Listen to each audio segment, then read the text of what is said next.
សួរខ្ញុំថា KXQR ថ្មីមានតែប្រាក់រៀលអត់មានដុល្លារទេអញ្ចឹងប្រើប្រាស់មិនទៅ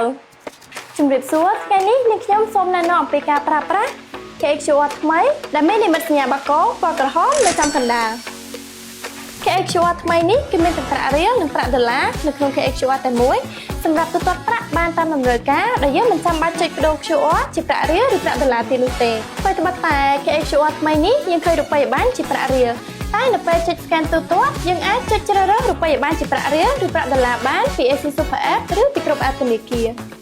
ជ្រើសរើសគណនីចម្បងគណនី Wallet ឬគណនីធនាគារជាប្រាក់រៀលនិងប្រាក់ដុល្លារសម្រាប់ទទួលប្រាក់ឬទូទាត់ប្រាក់បានយ៉ាងងាយស្រួលរបៀបប្រើប្រាស់ MyQR ថ្មីទី1លោកអ្នកអាចរក្សាទុក Cell KXQR ឬបោះពុម្ពសម្រាប់ឲ្យគេ scan ទូទាត់ប្រាក់ឬទទួលប្រាក់ពីគ្រប់ធនាគារទី2លោកអ្នកអាចកំណត់ចំនួនទឹកប្រាក់ដោយជ្រើសរើសគណនីទទួលប្រាក់ជាប្រាក់រៀលឬដុល្លារបញ្ចូលចំនួនទឹកប្រាក់ដែលត្រូវឲ្យគេទូទាត់រួចចុចយកព្រមបន្ទាប់មកចែករំលែកឬផ្ញើ KXQR ឬមួយផ្ញើដំណើរភ្ជាប់ដើម្បីទទួលប្រាក់សម្រាប់អ្នកទទួល KXQR ឬ Link QR តាម Telegram ឬ Messenger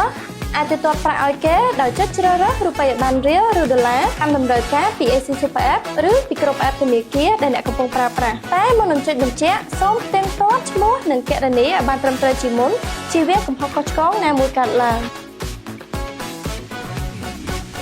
នេះជាការចែករំលែកចំណេះដឹងថ្មីជូនអតិថិជនសាធារណជនឲ្យបានទទួលជ្រាបពីការប្រើប្រាស់ KXQR ឲ្យកាន់តែដឹងច្បាស់មុនគេបង្អស់ពីធនាគារ Excelida ដែលតែវិឈានមកគេជានិច្ច